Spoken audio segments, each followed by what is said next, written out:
Hi, I'm Melissa. I'm from Clarksville, Tennessee. I have 3 children. They are all grown and gone. And my cancer diagnosis is stage 4 metastatic adenocarcinoma, basically stomach cancer. In late 2021, I got COVID. It was a very mild case of COVID, but nonetheless, afterwards, I found myself clearing my throat a lot, and I felt like I had a golf ball or something stuck in my throat. So I went to an ear, nose, and throat specialist, and he, ran a scope up my nose and down my throat, and he said everything looked great, probably just had acid reflux. So he gave me omeprazole and told me to come back in 2 weeks if it didn't work. Well, it didn't work, so I went back. He doubled the dose. I went another 2 weeks, and no change. So he set up an upper endoscopy for me, went and had that done. The surgeon who did my endoscopy came out and said that everything looked great, that basically a lot of women come in complaining with the same symptoms, and he chalks it up to anxiety or that it was just all in your head. So he practically called me a hypochondriac, and he even noted that in my medical records. So after that, the symptoms, they come and go. Sometimes it was really bad, and then sometimes it wasn't. I would have a little bit of nausea here and there. I would just chalk that up to hormones or, just random things like that. So in September of 2022, we went to our favorite place, which is Mexico, and we rented a house, and we took a big group of friends with us. When I was on the plane, I got a little bit of motion sickness, which was completely not normal for me. When we got off the plane and got on the transfer van, we hadn't been on the van very long, and I had to roll the window down and throw up out the window. So he got to a spot where he could pull over, and I threw up some more. I had a little bit of a backache. I always get a UTI when I go out of the country. So I just thought, okay, I have a UTI, and the vomiting was just a one-off symptom of it. So I got some antibiotics and took them, and everything resolved very quickly. But the only other unusual thing was I could not eat or drink anything with sugar in it.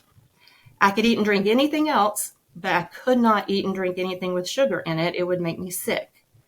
So when we came back, I started having some nausea, and my friend noticed that every time we went out to eat, I would just take one bite of food or I wouldn't eat at all.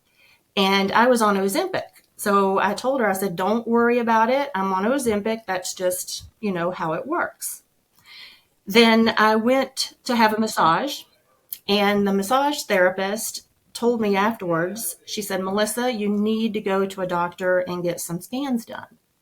She said that she could feel something in my back that she had never felt before in anyone that she had ever given a massage to.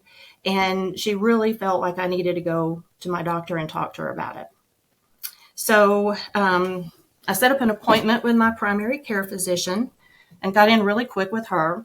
And I told her what was going on. And I told her that, is it the Ozempic? It probably is the Ozempic.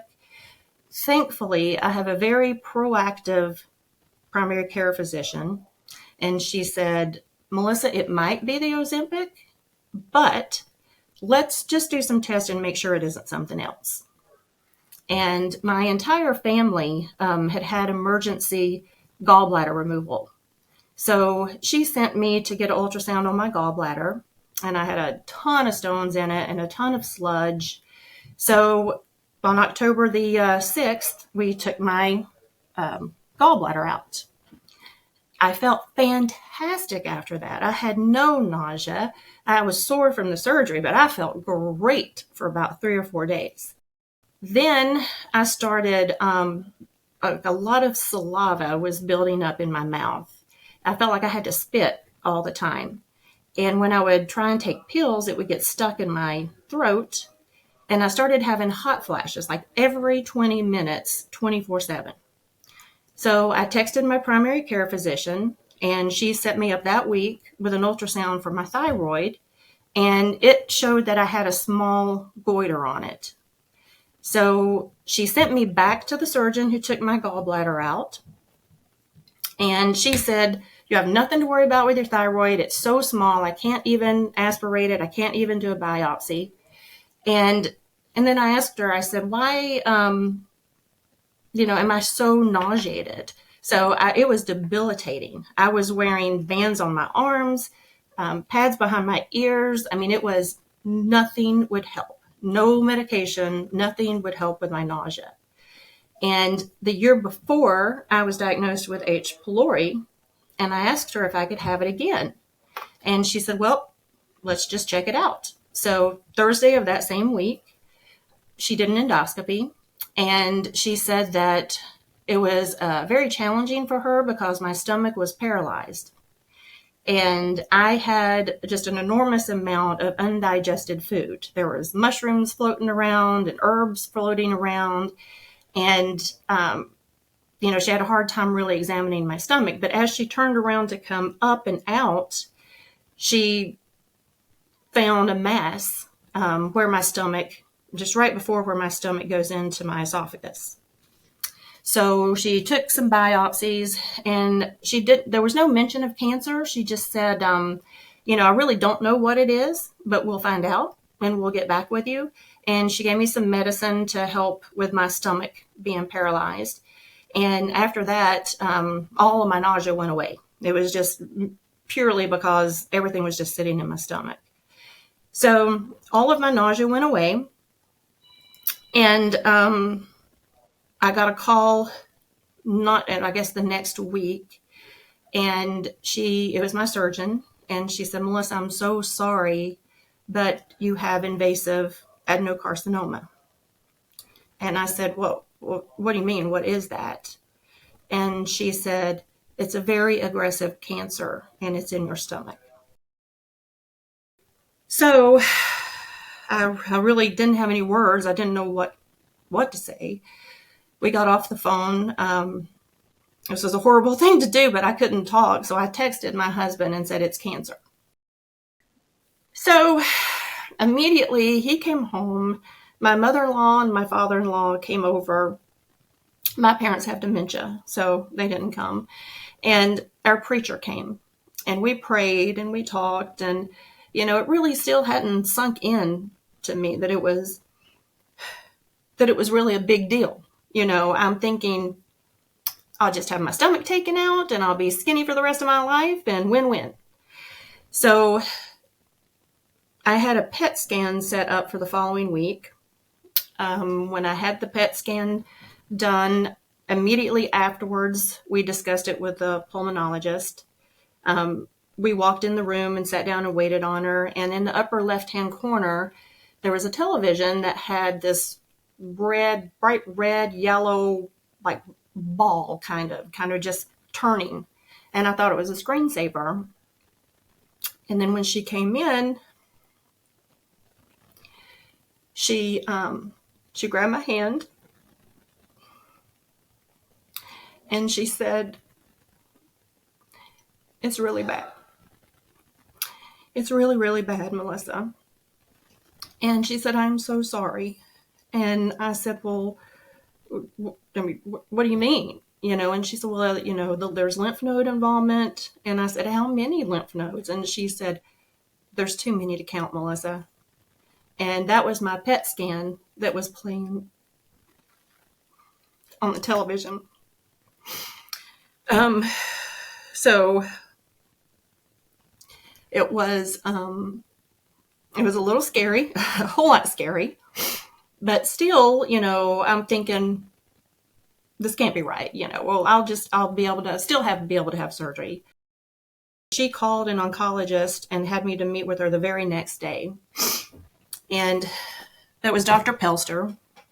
And she walked in and she introduced herself, and she, drew a picture of the stomach, and she was showing us where my cancer was, the lymph node involvement, And then she said, so because you have lymph node involvement from your neck to your pelvis, you have stage 4 cancer. And when she said stage 4, then I started realizing the seriousness of it. And right after that, she said, let's talk about prognosis. And she said that statistically, someone with stage 4 metastatic stomach cancer, on average, may make it a year with treatment, plus or minus a few months. If I didn't do treatment, I wouldn't have as many months to make it. But she strongly suggested that I do treatment because she said it would really help my symptoms, the symptoms that I was going to start having with the stomach cancer. She said that I qualified for a clinical trial. And she said that the clinical trial is you'll get the standard chemotherapy, and the clinical trial is really about the immunotherapy. There were 2 different immunotherapies that they were going to give me at the same time. And I would take those once a month. So when we left, we didn't even talk on the way home.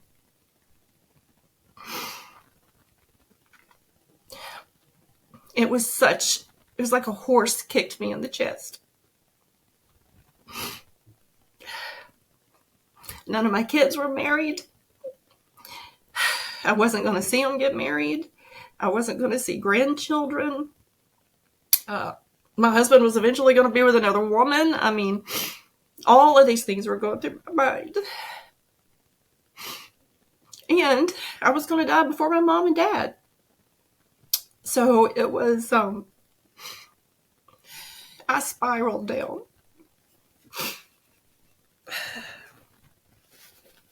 For 2 weeks, I was in just a deep, deep, deep, dark hole. The first week, my church, they all gathered together and prayed over me.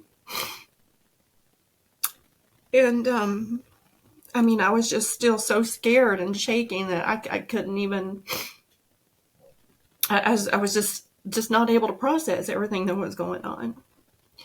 And then at the end of week 2, I was in the shower and I was praying and I told God, I said, look, I cannot carry this. And I said, I give up, I surrender. If it's my time to go, I'm okay with that. I trust you, but I cannot continue to worry about this. I cannot continue to carry this on my back. And the next day, I was watching sermons. I couldn't watch anything but sermons on television because everything else was just, it meant nothing. It was insignificant. And there was a preacher who said, if you want to learn how to be a better Christian, you should read the book of James. So I just immediately went and got my Bible and started reading the book of James. And the very first chapter changed everything. It was like the flip of a switch. I went from being in deep, deep, dark depression to actually starting to feel joy. And my prayers changed, everything changed after that. I slept through the night. I still had a few breakdowns here and there, but for the most part, I had joy and happiness. And when we would go and have the treatments, we would just go bebopping in, my husband and I, and we were talking to everybody and, making friends with everybody. And, just everything was great. I had the treatments. I didn't have very many side effects with it. And in fact, it got to the point to where I literally had people to come up to me and say, are you sure they didn't like get your records mixed up. Are you sure that you have cancer? And I said, I'm pretty sure. And so I told my Dr. Pelster, my oncologist, about that. And she printed out the PET scan, with all the cancer showing up on it. And I carried that with me to show people because I felt like I had to prove to people that, yes, I do have cancer. I might look okay. I might look like there's nothing wrong with me, but I have this cancer and I am dying. So that was pretty hard. My treatment was chemotherapy, and then I had 2 trial immunotherapy drugs. The first treatment that I had, I really had no side effects. So it was a pump that I would wear home after I had taken, the other treatment at the cancer center. And when I would go and have my pump unplugged, the next day I had extreme fatigue. Could not get off the sofa, just extreme fatigue. But by noon on Friday, I was back to normal. And, I had treatment every other week. So I didn't have really any issues. I had some neuropathy, but, for the most part, I was very lucky. But on my second treatment, my liver enzymes went up to 300. So they could no longer give me the trial immunotherapy. And surprisingly, I started my treatment. My cancer diagnosis was November the 1st. And I started my treatment on December the 5th. And by April the 12th, my scans showed no evidence of disease. I remember asking if I could go ring the bell. And my oncologist she said, "Oh my gosh, I didn't even think about that." She said, we just don't have people that can go ring the bell. So that was a big deal to me. I was tickled to death to hear that. So I rang the bell, and by then my liver enzymes had come down. So I was able to stay on and start the immunotherapy again for the trial. And that's when I started getting some really severe symptoms.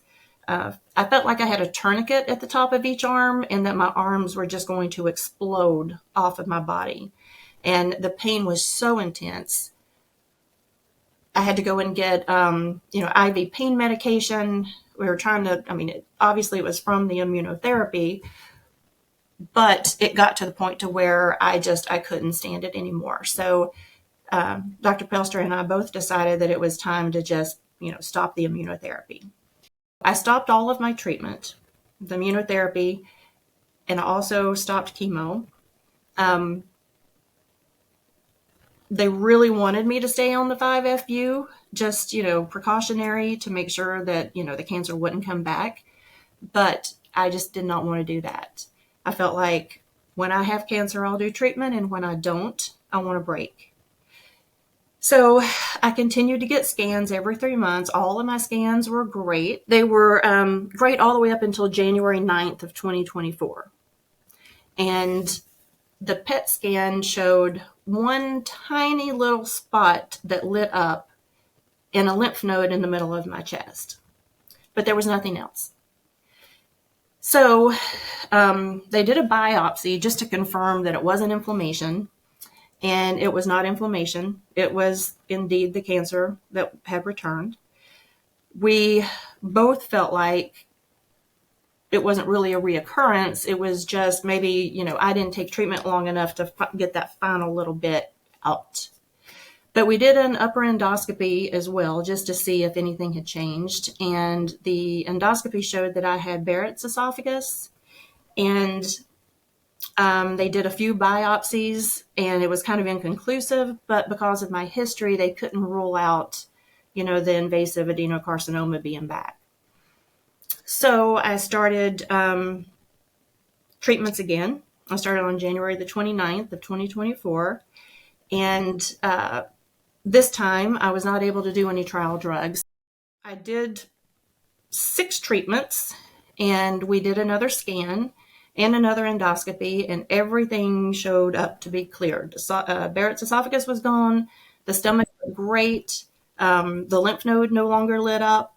So again, we were at no evidence of disease. So I did one more treatment, and then I stopped. And, I continued to get scans. And then on August the 22nd, that same lymph node lit up again on the PET scan. And we did an endoscopy, and the surgeon came to me and said, I don't anticipate anything being wrong. Everything looks fantastic. I don't anticipate any issues whatsoever. But one of the 4 biopsies came back as cancer. He said there was a few floaters. They hadn't started really forming anything yet. But nonetheless, I had that. And if I had that, I had more floating around. So I started treatment again on September the 9th. And I'm still doing treatment now. I've had 3 so far. We're going to do 2 more, and then we'll do another scan and another endoscopy and just, see where we stand. So it appears as though we're going to play whack-a-mole with this cancer until it's just completely gone. They did a ton of biopsies, and it was determined that it was H. pylori that caused it. And I had a CT scan like 1 year almost to the date of my cancer diagnosis. And all that it showed was that I was positive for H. pylori, and evidently I was antibiotic resistant, and I didn't know it. And with H. pylori here, there's no follow-up.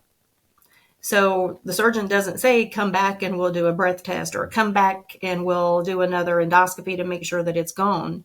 It's just take the 2 antibiotics for 14 days and go on your merry way. So that's a little disappointing. Now I had no idea H. pylori could cause cancer in my stomach. Now that I know about it, I've tried to tell everybody, if you have H. pylori and you take medication, do not think that you got rid of it. Go back and get a follow-up test. Because in less than a year, I went from nothing showing up to a tumor in my stomach and 28 lymph nodes from my neck to my pelvis. Well, first and foremost, I would make sure that my primary care physician is the type of doctor that will listen to you and will understand that when you think something is wrong, that most likely there is something wrong, and doesn't just, shuck it off to menopause or allergies or, some of the many things that I've heard that other people, got diagnosed with to start with. And then secondly, if you are tested positive for H. pylori, then, make sure that after you take the treatment that you go back and you get checked again to make sure that it is gone. Because, in this world of antibiotics given out for everything, the chances of you being antibiotic resistant are much greater. And then also, just don't give up hope. Stay positive, and just don't give up hope. Those first 2 weeks, I didn't think I would ever be able to say that. But cancer actually ended up being a blessing, believe it or not, for me and for my husband. Even when I thought that I was going to die, I saw so many beautiful things happen. So many conversations that we had with people, so many people we were able to help through their journey. And, just the change in perspective on life was invaluable. So would I want, I wouldn't ask for cancer, but I also would not go back and change anything that I've been through.